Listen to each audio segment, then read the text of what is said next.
25 जून को कोलकाता में फिर से गैंग रेप होता है और वो भी लॉ की स्टूडेंट के साथ, उसी के कॉलेज में सिक्योरिटी गार्ड के सामने। इससे ठीक 10 महीने पहले ही आरजीकर मेडिकल कॉलेज में इसी तरह का अपराध और मर्डर हुआ था और अब लॉ कॉलेज में। मुझे समझ नहीं आता, भारत माता की बेटियां भारत में ज्यादा सुरक्षित हैं या भारत से बाहर।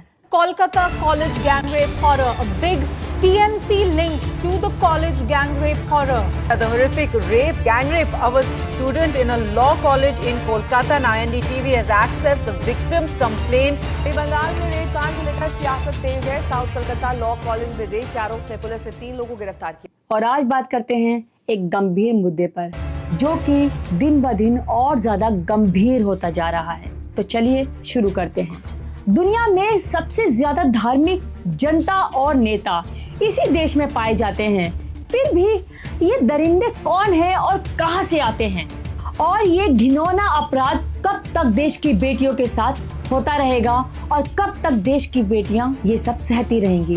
क्या सिर्फ भारत माता की जय का नारा लगा देने से सब ठीक हो जाएगा? ठीक करना पड़ेगा। क्या भारत दिन प्रतिदिन अफ्रीका का कोई जंगली देश बनता जा रहा है, जहां कोई कानून नहीं, कोई डर नहीं, एक डर जो हर भारतीय लड़की को आजादी से जीने नहीं दे रहा है, और हमारे पॉलिटिशियन पॉलिटिक्स खेल रहे हैं। आज भारत का हर राज्य इस बीमारी से पीड़ित है।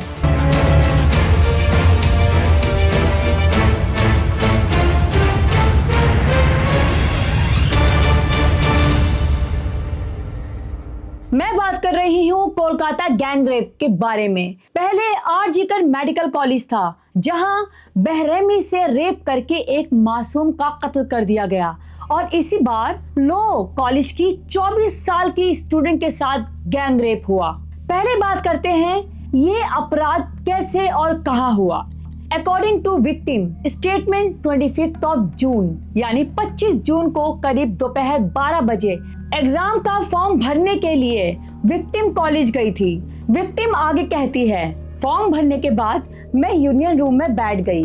वहां पर कुछ और स्टूडेंट थे। मनोजीत रूम पे आया और कुछ स्टूडेंट से बात करने लगा। वो कॉलेज में टीएमसी छात्र परिषद का प्रेसिडेंट था, इसलिए सब उसकी बात सुनते हैं। वो स्टूडेंट को परिषद में पोजीशन भी दिलाता है। उसने मुझे भी महिला सेक्रेटरी पद दिलवाया था। करीब 4 बजे सभी स्टूडेंट कमरे से निकलने लगे।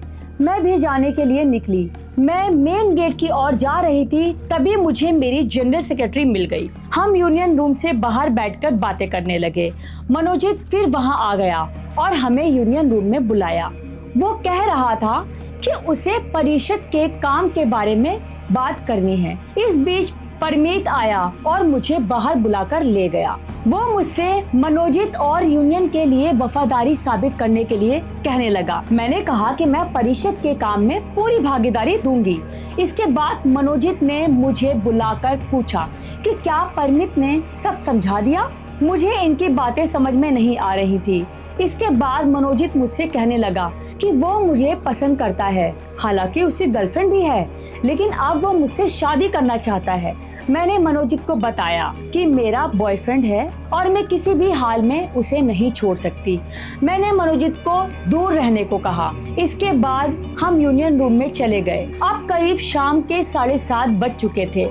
मैं अपना सामान लेकर निकलने लगी, तभी मनोजीत ने मुझे रोक लिया। उसने इशारे से जैब और परमित को भी बाहर भेजा और दोनों ने बाहर से रूम बंद कर दिया। मनोजीत मेरे साथ जबरदस्ती करने लगा और मुझे पैनिक अटैक आने लगा और मुझे सांस लेने में तकलीफ होने लगी। फिर जैब और परमित दवा लेकर अंदर आए। फिर उन्होंने मुझे बाहर जाने दिया। मुझे लगा कि मैं बच गई, लेकिन मैं गलत थी। मैं डॉक्टर के पास जा रही थी, तभी जैब और परमित मुझे खींचते हुए गार्ड रूम ले गए। मैं गिड़गिड़ा रही थी, लेकिन वो मुझे खींचते रहे। गार्ड भी उनसे मिला हुआ था। वो मेरे साथ देने की बजाय कमरे से बाहर चला गया। मैं मनोजीत के सामने गिड़गिड़ा रही थी। उसने मुझे धमकी दी कि अगर मैंने किसी को कुछ बताया तो मुझे और मेरे बॉयफ्रेंड और मेरे पेरेंट्स को जान से मार देगा। उसने मेरा रेप करते हुए वीडियो बनाया और ये सब जैब और परमित देख रहे थे।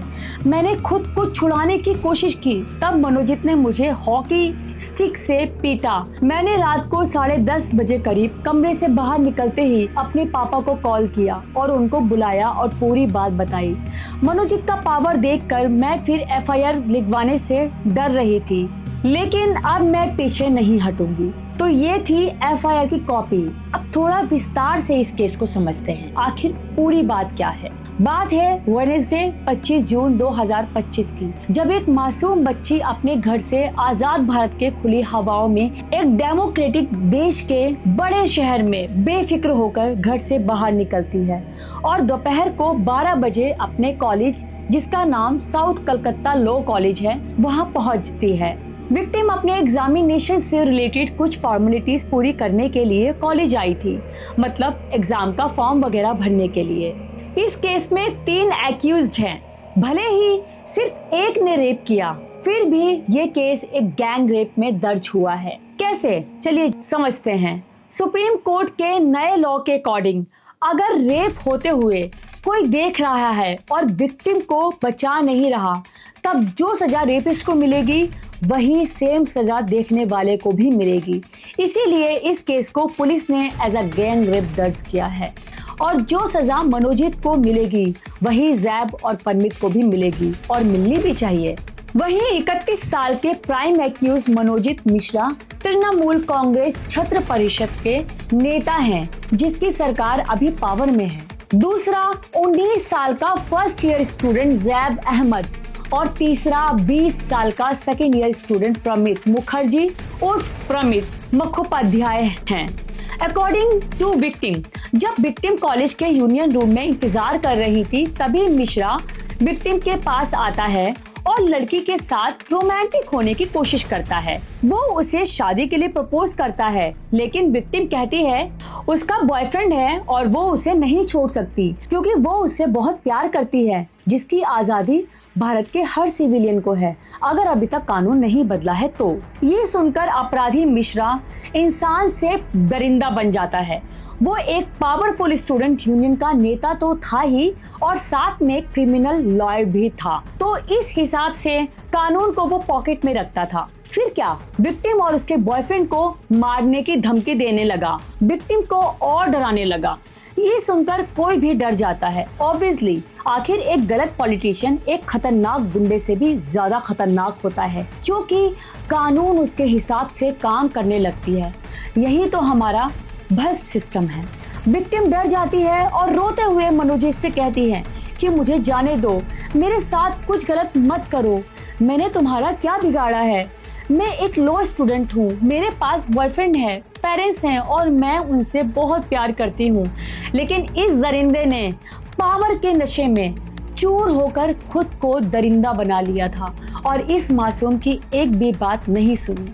बात वही आ गई कि कई लड़की ऐसे पावरफुल पॉलिटिकल गुंडे के सामने ना कैसे कह सकती हैं, लेकिन उसे नहीं पता नो मीन्स नो ही होता है। कानून सबका बाप होता है, जो ये जानता तो था, लेकिन कुछ करप्ट नेताओं की वजह से ऐसे लोगों की हिम्मत ऐसे घिनौने गुनाह करने के लिए हमेशा बुलंदियों पर होती है। कुछ दिन पहले ही अभी एक केस पाकिस्तान का भी आया है, जहां एक सना यूसुफ के पीछे एक लड़का पड़ा था जिसका नाम था उमर हयात, और उसको भी सना की ये बात समझ नहीं आई कि नो मीन्स नो होता है। आप इस वीडियो को हमारे चैनल में देख सकते हैं, जो कि मैंने लास्ट वीडियो ही अपलोड किया है। तो चलिए आगे बढ़ते हैं। जब लड़की ने मनोजीत को मना किया तो इस अपराधी ने इसी लॉ कॉलेज में 2 और स्टूडेंट, जैसे कि मैं पहले बता चुकी हूँ, उन दोनों को बुलाया जो इसके पालतू कुत्ते थे। सीसीटीवी फुटेज में भी पुष्टि हो गई है, वहाँ सिक्योरिटी गार्ड मौजूद था। जरा सोचिए किस बात की सिक्योरिटी। हाँ, according to victim, security room में लड़की को जबरदस्ती ले गए और वहां उसको अनड्रेस किया गया। फिर इस मासूम को मनोजीत ने नोच खाया। जब विक्टिम को खुद को बचाने की कोशिश कर रही थी, तभी मनोजीत ने हॉकी स्टिक से उसे बहुत मारा। लड़की के साथ सिर्फ रेप ही नहीं बल्कि मारपीट भी की गई और मोबाइल फोन पर 2 वीडियो रिकॉर्ड की जाती हैं ताकि बाद में विक्टिम को एफआईआर करने से रोका जा सके, पुलिस की पहुंच से दूर रखा जा सके, विक्टिम को जस्टिस मिलने से रोका जा सके। According to medical report, rape की पुष्टि हो चुकी है।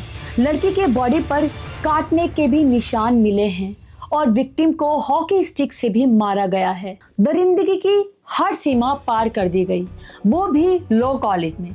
जरा सोचिए क्या हो रहा है हमारे देश में और क्यों डे बाय डे रेपिस्ट की हिम्मत बढ़ती जा रही है। लड़की आगे कहती है, मैं रोई, चिल्लाई, गिड़गिड़ाई, उन दरिंदों से अपनी आबरू की भीख मांगी, उनके पांव पकड़े ताकि रहम मिल जाए, उनकी इंसानियत जाग जाए, उन्हें अपनी माँ बहनों की याद आ जाए, लेकिन सब कोशिश बेकार साबित हुई।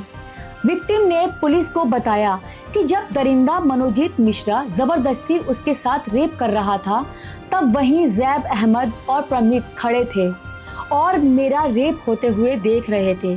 दोनों ने मेरी कोई हेल्प नहीं की। विक्टिम आगे कहती है, मैंने उन लोगों से हॉस्पिटल ले जाने की रिक्वेस्ट की, लेकिन उनकी इंसानियत नहीं जागी। वो सच में दरिंदे थे। मुझे पैनिक अटैक आ गया था और मुझे सांस लेने में दिक्कत हो रही थी। आगे कहती है, सेक्सुअल असॉल्ट होते हुए उन लोगों ने मेरे 2 वीडियोस बनाए थे और धमकी दी थी कि पुलिस से दूर रहना, नहीं तो तुम्हारी ये वीडियोस इंटरनेट पर वायरल कर दूंगा। दरिंदगी की सारी हदें पार होने के बाद करीब 10:30 बजे मैं कॉलेज से बाहर निकली और अपने पेरेंट्स से कांटेक्ट किया। फिर बाद में उसके पेरेंट्स पुलिस के कांटेक्ट में आए, तब जाकर ये बात आज दुनिया के सामने आई है। लेकिन पुलिस कंप्लेंट करने के लिए विक्टिम को सोचने में थोड़ा वक्त जरूर लगा, क्योंकि विक्टिम काफी डर गई थी। वहीं प्राइम एक्यूज मनोजीत मिश्रा का एडवोकेट आजम खान का कहना है कि उसका क्लाइंट बेगुनाह है, लेकिन medical report and CCTV footage, victim सब एक बात कह रहे हैं कि मनोजीत बेगुनाह नहीं है। अब बात करते हैं कि उसी कॉलेज के जूनियर स्टूडेंट का मनोजीत मिश्रा के बारे में क्या कहना है। कॉलेज के एक अंदरूनी सूत्र ने शनिवार को आरोप लगाया कि मनोजीत का दोस्तों के साथ मिसबिहेव और परेशान करने वाला इतिहास रहा है, जिसमें गर्ल्स स्टूडेंट की तस्वीरों के साथ छेड़छाड़ करना और उन्हें दोस्तों के बीच सर्कुलेट करना, गर्ल्स स्टूडेंट के साथ इंटीमेट मूवमेंट का रिकॉर्ड करना और वीडियो शेयर करना और routinely body shaming female student मतलब महिला छात्राओं को शर्मिंदा करना शामिल है। छेड़छाड़, मारपीट, जबरन वसूली और उत्पीड़न को लेकर उनके खिलाफ कई शिकायतें दर्ज होने के बावजूद उस टाइम कोई कार्रवाई नहीं की गई। मिश्रा और उसके दोस्त एक आतंक थे, खासकर लड़कियों के लिए। अधिकारियों को सब कुछ पता था, लेकिन उन्होंने उन्हें बचाया। 3rd ईयर के कॉलेज के स्टूडेंट ने टाइम्स ऑफ इंडिया को बताया, हमने टीचर्स इन चार्ज से मिश्रा के बारे में फॉर्मल सेक्सुअल हैरेसमेंट कंप्लेंट की, शिकायत भी दर्ज कराई, लेकिन कुछ नहीं हुआ। Politics point of view, opposition party का कहना है कि मनोजीत मिश्रा टीएमसीपी छात्र परिषद है, जिसका सीधा कनेक्शन सीएम ममता बनर्जी से है। वहीं टीएमसी लीडर कह रहे हैं कि अपराधी मनोजीत मिश्रा पूर्व छात्र नेता थे, लेकिन अब उनका पार्टी से कोई लेना नहीं है। लेकिन मेरा सवाल है कि ये घिनौना अपराध पूरे भारत में अपने पांव पसार चुका है। देश की लड़कियों को कहीं सुरक्षित महसूस नहीं कर रही हैं। क्या बस, क्या ट्रेन, क्या रोड, क्या हॉस्पिटल्स एंड क्या ही लॉ कॉलेज, कहीं भी नहीं। आज पूरे देश का कोई भी कोना इस शाप से अछूत नहीं है। सरकार किसी भी पार्टी की हो, लेकिन हकीकत ये है कि कोई भी सरकार अभी तक इस क्राइम पर काबू नहीं पा सकी। बस एक दूसरे पर आरोप प्रतिरोप लगाते रहते हैं और देश के आम जनता को मूर्ख बनाते रहते हैं। इस इंसिडेंट के बाद हम यही चाहते हैं कि भारत सरकार एक कठोर कानून लाए, जिससे कि भारत की बेटियां और विदेश की बेटियां भारत की धरती पर बेखौफ घूम सके। क्योंकि हाल में ही यूएस ने अपने सिविलियंस को एक गाइडलाइन दिया है कि भारत में अकेला ना घूमें।